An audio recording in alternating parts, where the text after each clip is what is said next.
ದಿನ ದಿನ pizza burger ಕೇಳಂಥ ಮಕ್ಕಳಿಗೆ ಒಂದು ಸಲ ಈ ಹೆಲ್ದಿ ರೆಸಿಪಿ ಮಾಡಿಕೊಟ್ಟು ನೋಡ್ರಿ, ಪಕ್ಕ ಇಷ್ಟ ಆಗ್ತದ್ರಿ ಅವರಿಗೆ.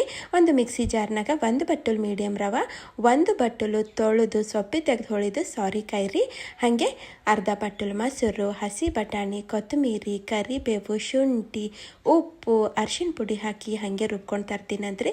ಸ್ವಲ್ಪ ಅಂದ್ರೆ ಸ್ವಲ್ಪ ಇಲ್ಲಿ ಜಾರ್ ತೊಳೆದು ನೀರು ಹಾಕ್ಬಿಡ್ತೀನಿ ರೀ. ಮ್ಯಾಲಿಂದು ಒಂದು ಅರ್ಧ ಚಮಚ ಇನ್ನೂ ಫ್ರೂಟ್ ಸಾಲ್ಟು ಮತ್ತು ಒಂದಿಷ್ಟು ನೀರು ಹಾಕಿ ಏನು ಮಾಡ್ತೀನಿ ರೀ, ಚಲೋ ಕಲಸಿ ಇಡ್ತೀನಿ ರೀ. ಒಂದು ಬಟ್ಲಾಗ ಉಳ್ಳಾಗಡ್ಡಿ, 2 ನಮ್ನದ್ದು ಡಬ್ಬು ಮೆಣಸಿನ್ಕಾಯಿ, ಸ್ವೀಟ್ ಕಾರ್ನು, ಉಪ್ಪು ಮತ್ತು ಪಿಜ್ಜಾ ಸೀಸನಿಂಗ್ ಹಾಕಿ ಚಲೋ ಕಲಸಿ ಸೈಡಿಗೆ ಇಟ್ಬಿಡ್ತೀನಂತ್ರಿ. ಒಂದು ಪ್ಯಾನಿಗೆ ಎಣ್ಣೆ ಒರೆಸಿ 1-1.5 ಸೌಟು ಈ ಬ್ಯಾಟರ್ ಹಾಕ್ಬಿಡ್ತೀನಿ ರೀ. ತೆಳ್ಳಗೆ ಮಾಡ್ಲಾಕ್ಕೆ ಹೋಗ್ಬೇಡ್ರಿ, ಸ್ವಲ್ಪ ದಪ್ಪೆ ಇರಬೇಕ್ರಿ. ಸ್ವಲ್ಪ ಅಂದ್ರೆ ಸ್ವಲ್ಪ ಹಿಂಗೆ ಹರಡ್ತೀನಂತ್ರಿ. ಮ್ಯಾಲಿಂದು ಈ ಕಲಸಿಟ್ಟಿದ್ದು ತರಕಾರಿಗಳಿಗೆಲ್ಲ ಹಾಕ್ಬಿಡ್ತೀನಿ ರೀ. ಹೆಚ್ಚು ಕಮ್ಮಿ ಹಾಕೋರಿ ನಡೀತದೆ. ಮ್ಯಾಲೆ ಮುಚ್ಚಿ ಒಂದು ಮಗ್ಗಲು ಚಲೋ ಬೇಯಲಕ್ಕೆ ಬಿಡ್ತೀನಂತ್ರಿ. ಈಗ ಇದಕ್ಕೆ ಪಲ್ಟಾಸ್ಕೊತೀನಂತ್ರಿ. ಈ ಮಗ್ಗಲ್ನು ಸ್ವಲ್ಪ ಬೇಯ್ತಂದ್ರೆ ಏನು ಮಾಡ್ತೀನಿ ರೀ, ಇದ್ರದ್ದು ರುಚಿ ಜಾಸ್ತಿ ಮಾಡ್ಲಕ್ಕ ಒಂದಿಟ್ಟು ಚೀಸ್ ತುರಿದು ಹಾಕ್ಬಿಡ್ತೀನಂತ್ರಿ. ಹೆಚ್ಚು ಕಮ್ಮಿ ಹಾಕೋರಿ ನಡೀತದೆ. ಮಕ್ಳಿಗೆ ಮಾಡತ್ತೀರಂದ್ರೆ ಸ್ವಲ್ಪ ಜಾಸ್ತಿನೇ ಹಾಕ್ರಿ, ಮಸ್ತ್ ಟೇಸ್ಟ್ ಬರ್ತದೆ ನೋಡ್ರಿ. ಇದು ಕರಗ್ಯಾದ ಚೀಸ್ ನಮ್ಮದು ಆಯ್ತು ರೀ. ಭಾಳ ಅಂದ್ರೆ ಭಾಳ ಸರಳ ಅದ ರೀ.